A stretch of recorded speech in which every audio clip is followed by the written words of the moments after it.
మేషరాశి వారికి 2026 సంవత్సరం ఏ రకంగా ఉంటుందో క్లుప్తంగా తెలిసేసుకుందామా మరి. Come on let's begin. మేషరాశి వారికి మంగళప్రదంగా ఉండబోయే ఈ 2026 సంవత్సరం సంకల్పం మీరు ఏ రకంగా చేసుకోవాలి అనేది, సాధన మీరు ఏ రకంగా చేసుకోవాలి అనేది, ఫోకస్ అండ్ డిసిప్లిన్తో ఎంత చక్కగా ఈ సంవత్సరం మీరు ముందుకు తీసుకెళ్తారనేది చాలా చాలా important. So focus on your discipline. Guru భగవానుడు శని భగవానుడి యొక్క ట్రాన్సిట్స్ రీత్యా మీకు ఇక్కడ గురు భగవానుడు ఎగ్జాల్టేషన్ మూవ్మెంట్లో, యాక్సలరేటెడ్ మూవ్మెంట్లో వెళ్తారు కాబట్టి, శని భగవానుడు మీకు 12వ స్థానంలో గోచరిస్తూ ఉంటారు కాబట్టి ఇక్కడ ఏమవుతుందంటే ఓ రకంగా చాలా శుభప్రదంగానే ఉంటుంది, ప్రాస్పరస్గానే ఉంటుంది, ఇబ్బంది పరంగా అంటూ ఏదీ ఉండదు. రాహు భగవానుడి యొక్క ట్రాన్సిట్ ఇక్కడ నవంబర్లో మీకు ఇక్కడ రాహు భగవానుడి యొక్క కేతు భగవానుడి యొక్క ట్రాన్సిట్స్ మారుతాయి కాబట్టి ఇక్కడ మీకు మంచి రిజల్ట్స్ చూడడం లాంటివి ఇక్కడ జరుగుతూ ఉంటాయి.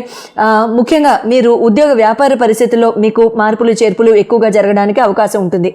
కుటుంబ పరంగా, ఆస్తుల పరంగా, భూస్థలాల పరంగా కూడా మార్పులు చేర్పులు, కొనుగోళ్లు, అమ్మకాలు జరగడానికి అవకాశం ఉంటుంది. అయితే మీరు స్నానం చేసేటప్పుడు ఎప్పుడు కూడా ఈ తూర్పు ముఖంగా ముఖం పెట్టి స్నానం చేయడానికి మీరు ట్రై చేయండి. ఈ సంవత్సరం మీకు చాలా చాలా బాగుంటుంది. తర్వాత మీకు ఇక్కడ సుందరకాండ వినడము, సుందరకాండ పఠించడము, ప్రతి శనివారము ప్రతిరోజు హనుమాన్ చాలీస్ చదవడం మీకు 2026 సంవత్సరం చాలా శుభప్రదమైన రిజల్ట్స్ మేషరాశి వారికి అందించబోతుంది. Wishing you the very best and good luck and wishing you very happy new year Mesha. 2026లో లక్కీ రాశులు ఏమో తెలుసుకుందామా మరి. 5 రాశుల వారికి మాత్రం 2026 అద్భుతంగా ఉండబోతోంది. పట్టిందల్లా బంగారమే, ఏది చేసినా సరే చాలా శుభంగా ఉండబోతోంది. There'll be a good learning, there'll be good financial prosperity, there'll be a lot of changes. Stability పరంగా కూడా చాలా చాలా బాగుంటుంది. ఆ 5 రాశులు ఏవిటో తెలుసుకుందాం మరి. మొట్టమొదటిగా వృషభ రాశి.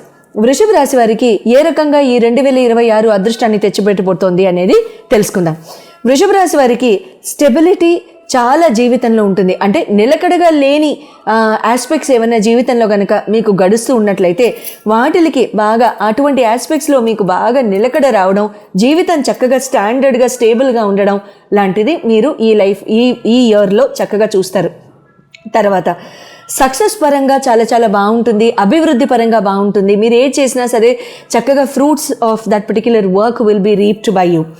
తర్వాత ప్రాపర్టీ మ్యాటర్స్లో కూడా చాలా చాలా బాగుంటుంది. ఫైనాన్షియల్ ఆస్పెక్ట్స్లో ముందుకు వెళ్తారు, ఇబ్బంది లేకుండా హాయిగా కొనసాగడానికి బాగుంటుంది. ఫైనాన్సెస్ ఎక్కడా కూడా ఇరుక్కోవు. తర్వాత ఫైనాన్షియల్గా ఏమన్నా మీకు ప్రాబ్లమ్స్ ఉన్నా సరే అవన్నీ కూడా ఆ ఫైనాన్షియల్ ఆస్పెక్ట్స్ అన్నీ కూడా క్లియర్ అయిపోయి మీరు చక్కగా బ్యూటిఫుల్ రిజల్ట్స్తో మీరు ముందుకు వెళ్ళడానికి ఆస్కారం ఉంటుంది. తర్వాత సింహరాశి నెక్స్ట్ ఇన్ ఆర్డర్. సింహరాశి వారికి leadership qualities, already administrative qualities చాలా చాలా అద్భుతంగా ఉండే మీ సింహరాశి వాళ్ళకి ఇంకా లీడర్షిప్ ప్రదర్శించే ఆస్కారాలు ఎక్కువగా ఉంటూ ఉంటాయి. మీరు కెరియర్లో ఉన్న, ఆపర్చునిటీ ఎంప్లాయ్మెంట్లో ఉన్న, లీడర్షిప్ పొజిషన్స్కి ట్రై చేస్తున్నా సరే this is a very very beautiful year. మేనేజ్మెంట్లో ఉన్న వాళ్ళకి, అడ్మినిస్ట్రేషన్లో ఉన్న వాళ్ళకి కూడా చాలా చాలా చక్కగా ఉంటుంది. ఉద్యోగపరంగా బాగుంటుంది, మీ మాట నిలబడుతుంది, మీ మాటకి విలువ అందుతుంది, మీ మాటకి చాలా చక్కగా మీకు బ్యూటిఫుల్ మర్యాద రావడం అనేది కూడా మంచి జరుగుతూ ఉంటుంది. కన్యా రాశి వారికి, థర్డ్ రాశి కన్యారాశి. కన్యారాశి వారికి ప్రోగ్రెస్ అనేది చాలా చాలా బాగుంటుందండి. కెరియర్ ఆపర్చునిటీస్ అద్భుతంగా వస్తూ ఉంటాయి. చాలా మంచి ఫైనాన్షియల్ ప్రాస్పెరిటీ ఉంటుంది. ఇన్నాళ్లుగా జరగని కెరియర్ ఆపర్చునిటీస్ ఏవైతే ఉన్నాయో మీ లైఫ్లో ఒకేసారి విన్ ఫాల్ లక్ లాగా రావడానికి జరుగుతుంది. అసలు అనుకోలేదు, ఇది కుదరదు అన్నారు, ఆన్సైట్ ఆపర్చునిటీ లేదన్నారు అనుకున్న వాళ్ళకి వెంటనే వెళ్ళిపోవడం జరుగుతూ ఉంటుంది. సెటిల్మెంట్ చాలా చాలా బాగుంటుంది. కన్యారాశి గుడ్ లక్. ధనుర్రాశి ఇస్ ఎ ఫోర్త్ రాశి. వీళ్ళకి ఇంకా ఫారిన్ ట్రావెల్ కానివ్వండి, ఫారిన్ సెటిల్మెంట్ కానివ్వండి, లగ్జూరియస్ ట్రావెల్ కానివ్వండి, లేకపోతే ఫారిన్ ట్రిప్స్ కానివ్వండి, బిజినెస్ ఎక్స్పాన్షన్ కానివ్వండి, బిజినెస్ పరంగా, ఎంప్లాయ్మెంట్ పరంగా, ఆపర్చునిటీస్ పరంగా కానివ్వండి, ఫారిన్ ల్యాండ్ ఇన్వెస్ట్మెంట్స్ కానివ్వండి, చాలా చాలా బాగుంటాయి. ధనురాశి good luck, extremely happy for you. Next 5వ రాశి, అద్భుతంగా కలిసి వచ్చే 5వ రాశి 2026లో ఎవరై ఉండొచ్చు? మీదేనా? మీనరాశి. మీనరాశి వాళ్ళకి ఈ particular 2026 it will be a very beautiful self learning, very spiritual year అని చెప్పాలి. మీరు ఏది మేనిఫెస్ట్ చేస్తే అది మీకు విష్ ఫుల్ఫిల్మెంట్ అవ్వడం ఖాయం. ఏది మేనిఫెస్ట్ చేస్తారో, ఏది ఆలోచిస్తారో, ఏది కోరుకుంటారో, ఏది మీ మనసు కోరుకుంటుందో, ఆలోచిస్తుందో తక్షణం మీ ఒళ్ళో వచ్చి పడ్డం ఖాయం. అయితే ఈ మేనిఫెస్టేషన్ కూడా చాలా గుడ్ ఆబ్జెక్టివ్స్తో, గుడ్ ఇనిషియేటివ్స్తో చేయండి, మంచి జరుగుతూ ఉంటుంది. Blessings will be good. Ketu భగవానుడి యొక్క బ్లెస్సింగ్స్ మీకు చాలా అందుతాయి. తర్వాత భగవంతుడి యొక్క బ్లెస్సింగ్స్ మీకు అండాదండా చాలా చాలా బాగుండబోతుంది.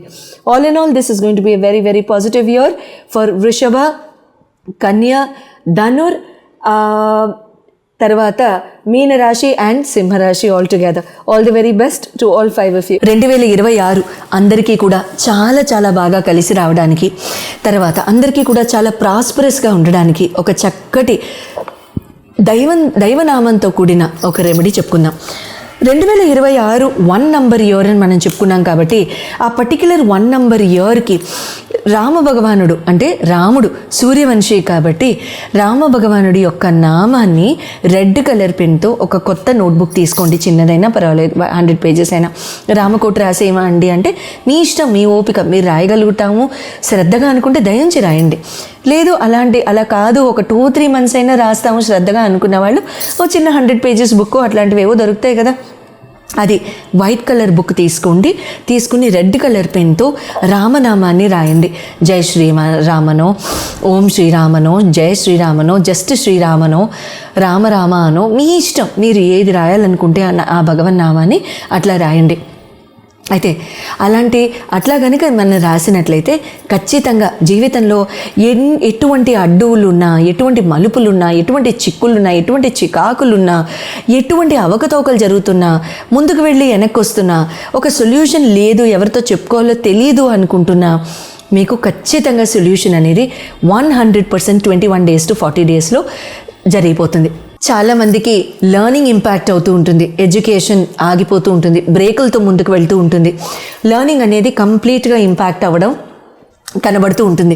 ఆ లెర్నింగ్ ఒక్కొక్కసారి మీరు శ్రద్ధ పెట్టి చదువుతున్నా, ఫోకస్ పెట్టి చదువుతున్నా, ముందుకు వెళ్దాం అనుకుంటున్నా, అది ఒక పట్టాన సాగదు, లేకపోతే అవి ఆ డిగ్రీలు ఒక పట్టాన రావు, సంవత్సరాలు గడిచిపోతూ ఉంటాయి, ఆ చదువు అట్లా సాగుతూనే ఉంటుంది. ఎటువంటి పరిస్థితుల్లో లెర్నింగ్ కానివ్వండి, జీవితంలో అభివృద్ధి కానివ్వండి, చూడండి లెర్నింగ్ అంటే it is not only degrees, అంతే కదా. ఒక డిగ్రీ ఉంది అని అనుకుంటే దాన్ని లెర్నింగ్ అని అనలేం, దాన్ని ఎడ్యుకేషన్ అని అనలేం. మానసికంగా ఎదగడం, బుద్ధిబలంతో ఎదగడం, మనసు రీత్యా ఎదగడం, మనిషి రీత్యా ఎదగడం కూడా ఎదగడమే.